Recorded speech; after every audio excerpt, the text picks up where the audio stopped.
సిరిసిల్ల నేత కార్మికులకు ఉపాధి కల్పించేందుకు ఇప్పుడు వచ్చిన కాంగ్రెస్ ప్రభుత్వము దాదాపు 15 నెలల తర్వాత గతంలో బతుకమ్మ చీరలుగా ఉండే ఆ బతుకమ్మ చీరల స్థానంలో ఇందిరా మహిళా శక్తి చీరలు లేదా ఇందిరమ్మ చీరలు మొత్తం మీద ఇందిరమ్మ పేరుతో ఆ చీరలకు సంబంధించిన పనులు కొద్దిగా ప్రారంభమవుతున్నాయన్న అని చెప్పి కొద్దిమంది నేత కార్మికులు సోదరులు కృతజ్ఞత భావంతో ఫోన్ చేస్తున్నారు. అన్నా ప్రతిరోజు నేత కార్మికుల బాధల్ని అటు ప్రభుత్వానికి ఇటు ప్రపంచానికి తెలియజేస్తూ నేత కార్మికులు విధిలేక ఆత్మహత్య చేసుకుంటే ప్రభుత్వానికి గట్టిగా హెచ్చరిస్తూ ప్రశ్నిస్తూ నేత కార్మికులారా మేమున్నాం, అధైర్యపడకండి, మీరు ఆత్మహత్యలు చేసుకోవద్దని చెప్పి మనోధైర్యం ఇవ్వడమే కాకుండా చాలాసార్లు సిరిసిల్లకు వచ్చి సిరిసిల్ల నేత కార్మికుల బాధల్ని స్వయంగా చూసి ప్రభుత్వానికి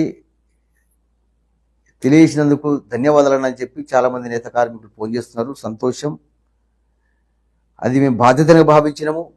అట్లా అని చెప్పి మేము మాట్లాడితేనే ప్రభుత్వం దిగొచ్చింది మేము అనుకోవడం లేదు. ఎందుకంటే సిరిసిల్లలో నేత కార్మిక సంఘాలు ఉన్నాయి, నేత కార్మికుల నాయకులు ఉన్నారు. ఆ బాధలు చెప్పు నేత కార్మికులు అందరూ ఎవరి బాధ్యతను వారు నిర్వర్తిస్తేనే, నేత కార్మికుల బాధల పట్ల అందరూ స్పందిస్తేనే ప్రభుత్వం దిగొచ్చింది నేను అనుకుంటున్నా. నేత కార్మికులకు నేనేం చెప్తున్నా అంటే ఇక ఇందిరా మహిళా శక్తి చీరలు ఇక ప్రారంభమైనవి మనకు పందొరుకుతుందని మాత్రం అనుకోవద్దు దయచేసి. వాసా లక్ష్మణ వాడు ఒక వాస్తవాన్ని మాత్రమే మాట్లాడతాడు. ఎందుకంటే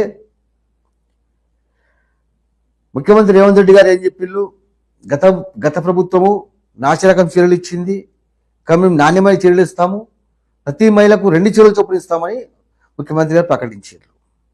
మరి ఆ ప్రకటించినట్టుగా ఇక్కడ ఆ చీరల పథకం నేత కార్మికులకు చైతన్య పందొరకాలంటే రాష్ట్రంలో ప్రకటించిన బడ్జెట్ 371 కోట్లే. మరి ఆ 371 కోట్లకు ఈ చీరల పథకానికి ఎక్కడ పొంతన లేదు. స్వయంగా మన పెద్దలు ఎల్లమణ గారు మండల సాక్షిగా చెప్పిండ్రు, నేత కార్మికులకు చైతన్య పందొరకాలంటే కనీసం ఒక 2,000 కోట్ల బడ్జెట్ ప్రకటించాలని చెప్పింది. మరి ప్రభుత్వం ప్రకటించింది 371 కోటే. కాబట్టి నేత కార్మికులను దయచేసి నేనేమంటున్నానంటే ఇక ప్రభుత్వం ఇక చీరల పథకాన్ని ప్రారంభించింది, మాకు చైతన్య పందొరుకుతుందని చెప్పి ఆశతోని ఎదురు చూడకండి. ఎందుకంటే ఇప్పటికే సంవత్సరాల కాలంగా పని లేదు, 15 నెలల నుంచి వెళ్ళి పని లేకనే పాపం చాలా కుటుంబాలు పస్తులు ఉంటున్నాయి. 29 మంది నేత కార్మికులు మనం కోల్పోయినాం. అది ఎంత బాధ అంటది. 29 కుటుంబాలు విచ్ఛిన్నమైనవి.